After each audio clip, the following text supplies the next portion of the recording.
Hi, I'm Christina. I recently started streaming Animal Crossing New Horizons content on Twitch. A couple of streams ago, we were walking around the island and I had a Keroppi Snack in my pocket, as you do, when one of my villagers, Celia, happened to walk up to me and ask me if she could buy said Keroppi Snack.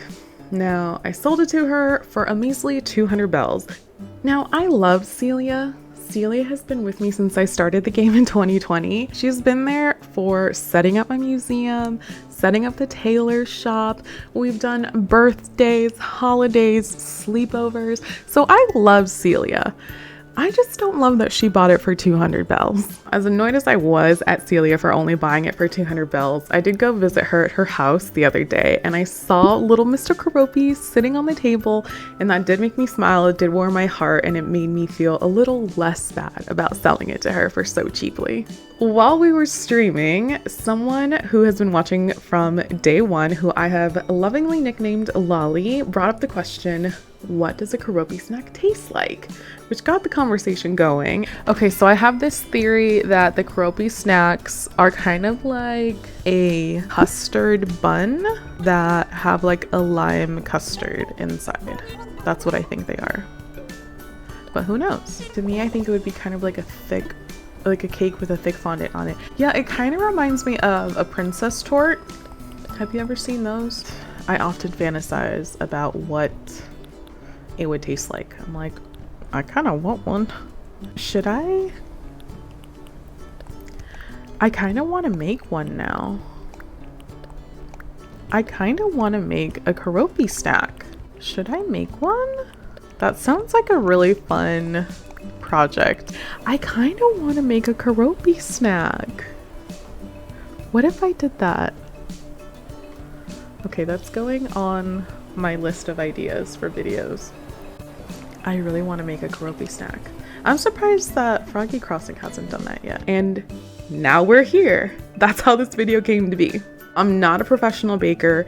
I did want to be one in high school, but after taking on this project, I might just submit myself for Netflix's show Nailed It, because this was a roller coaster.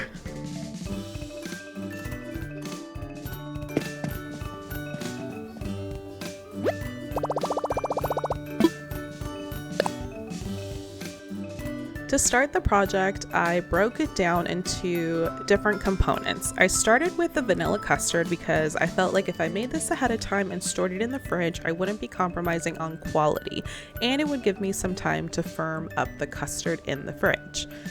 I started by mixing the egg yolks into granulated sugar and cornstarch. Now, my handheld mixer and the bowl don't always get along the best, so you'll see me having to scrape down the bowl a lot and cover the bowl so I don't make a huge mess in my kitchen, but I inevitably did make a huge mess.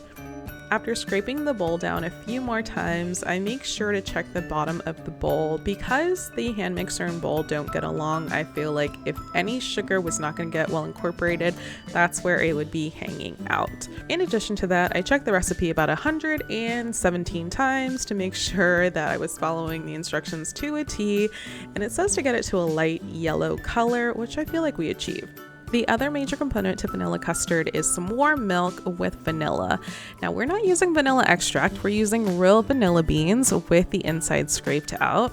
And I have to admit, I was really excited about this because I've never done this before. So I was living up my Food Network YouTube cooking channel fantasy right here.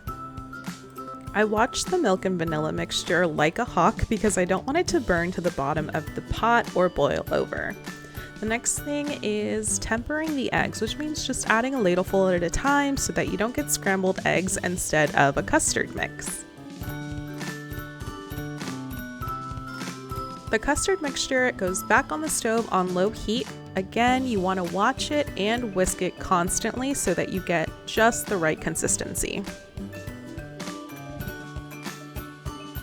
Eventually it thickens up to a pudding-like consistency, in which case you want to go ahead and transfer it to a glass bowl and put it in the refrigerator until you're ready to use it.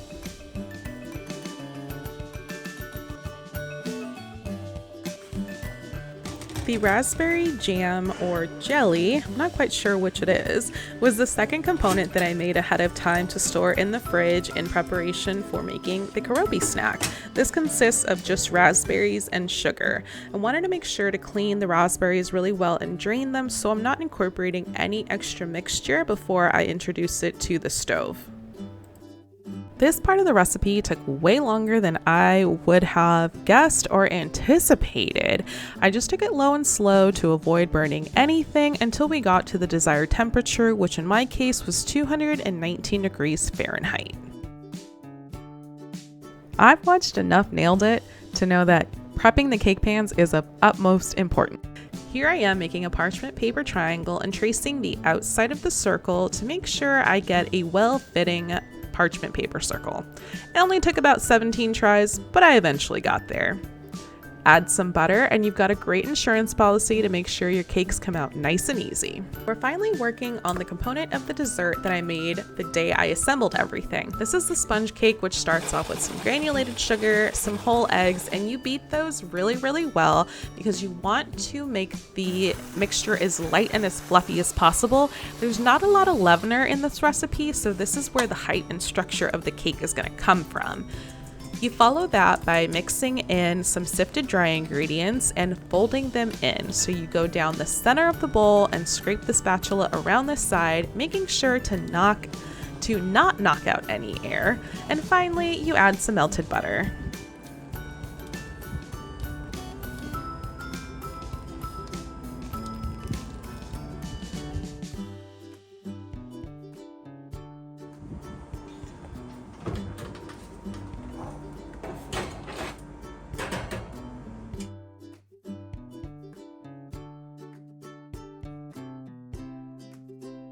It's time to weigh out the marzipan ingredients, so I brought out my big bowl once again and measured out some ground almonds and some powdered sugar.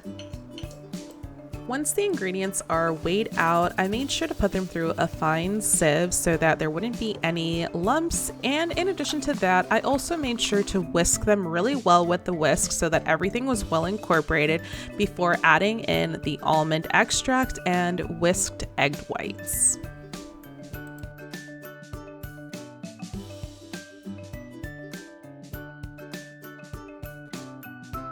I don't know why I thought that using the whisk was going to be a good idea here, but I did.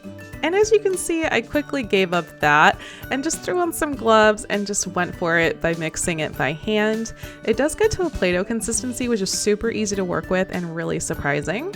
I portion it out, taking the biggest chunk for the green and start mixing in the colors. The green was probably the hardest color to get right. It took the most finessing and it took the most mixing, but eventually it does get there. The pink was probably the easiest to work with. I only had to add color once until it was the right shade of pink that I was looking for.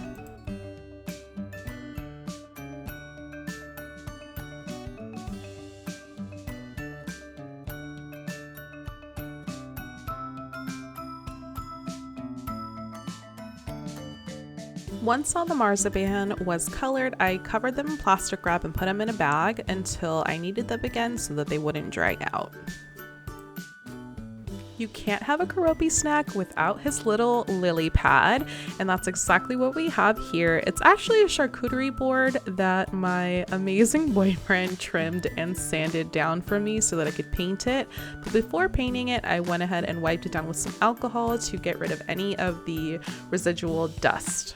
If I did this again, I'd probably try to find a smaller board, but we were on a time crunch and this is the best that we could find. And honestly, I love the way it turned out. It took a couple of coats, but I love that you can still see the wood grain underneath because it feels like a real lily pad.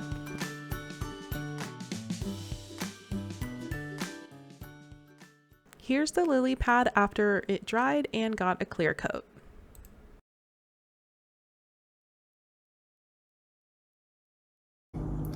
Okay, I've made the custard, I've made the raspberry jam, I've made the sponge, I've made the marzipan, I've colored the marzipan, and I finished the lily pad. Now it's time to put it all together. I'm not gonna lie, This is the part I'm most nervous about because I feel like this is when it could all go wrong. And yes, granted, up until this point, yes, lots of things could have gone wrong. Surprisingly, they haven't. And now it's like becoming very real that it's time to put it together. Here we go. This particular dessert has quite a few layers to it, which meant I had to trim down each of the cakes that I made. This was super nerve-wracking because I didn't have any backups and I don't have a great history of being able to successfully level cakes. But I used my best Yolanda Gamp technique with a ruler and got them pretty even, if I do say so myself. We couldn't find any cake boards at any of the stores that we went to in this size, which meant I had to just fussy cut some circles out of some paper plates to make do.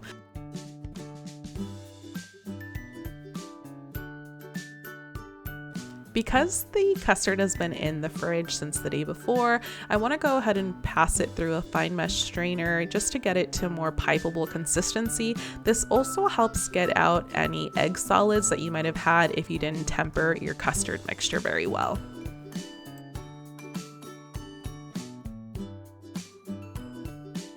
Because the jam was also in the fridge, I just took a spoon to it and mixed it up a little bit just so it'd be easier to work with.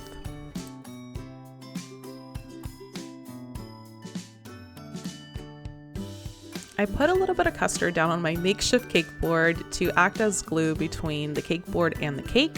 I flipped the cake over so that the flat side was facing up to ensure that I had as level of a cake as possible. The custard really is all-purpose. Here you can see that I piped a dam around the perimeter of the cake. I also smoothed the inner part of the perimeter just to help seal any cracks or windows that you might have in that dam so that none of the jam spills out the sides. After you top the raspberry jam layer with another piece of the sponge cake, you top that sponge with some custard. I was getting to decorating and I just wish that I had a Lazy Susan, so I made my own Lazy Susan with a piece of parchment paper, and the decorating and building of this cake got way faster and way easier.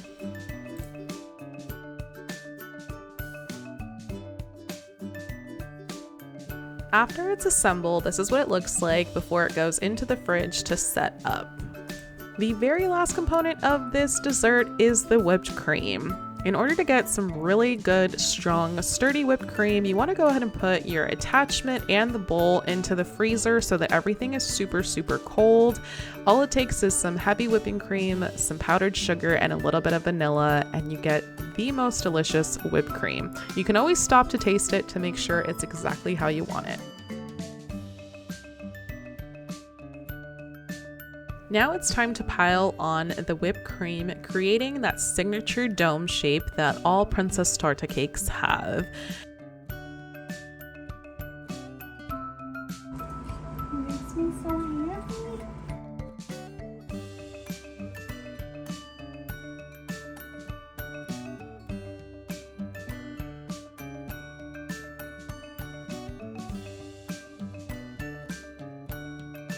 While the cake is firming up in the fridge, I started working on the individual pieces that will decorate Mr. Keroppi, in addition to rolling out the large green piece of marzipan that will cover the Keroppi snack. Can you tell that this is my first time working with marzipan? Because this part is really, really tough to watch back. I tried really hard to remove all of the excess as quickly as I could to avoid any tearing and stretching. Unfortunately, I wasn't super successful, but I did my best to smooth out any lumps, bumps, cracks, and deformities in my Keroppi snack, and he turned out okay.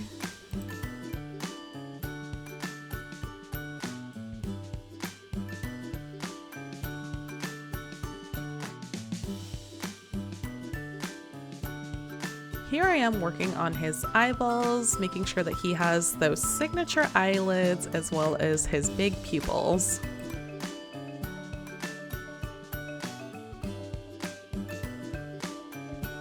I started on this project Friday afternoon, shortly after that stream ended.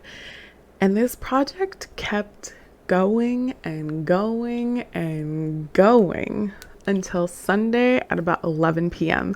So I was getting a little loopy by this point. His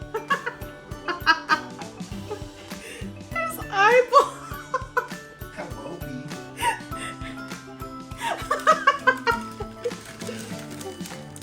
He doesn't look at all like the Keroppi. I'm so tired.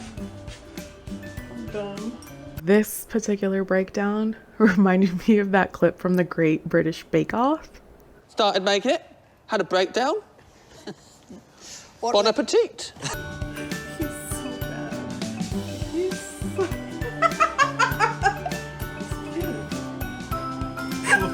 What, boo-boo? He's so bad.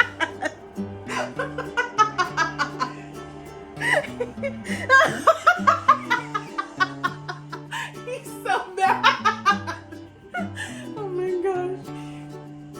Okay, let's put him on the really bad. It was at this point in the baking and decorating process that I was really starting to question whether or not this was a good idea. Here comes the boy.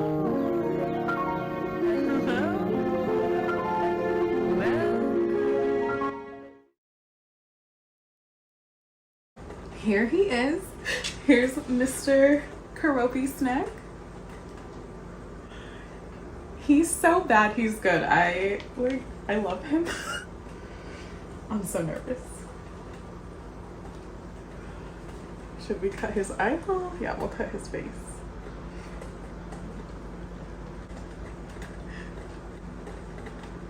Ooh. Now we can finally answer the question, what does a Keroppi snack taste like?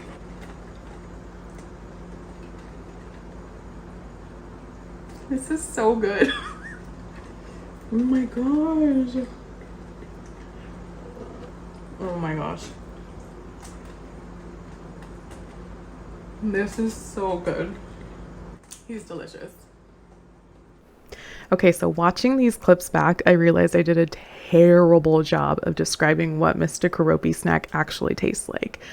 It is very rich. I mean, you have the vanilla custard, you have the whipped cream, you have like the vanilla sponge, but the raspberry jam in the cake does a really good job of offsetting it with like this bright tart flavor.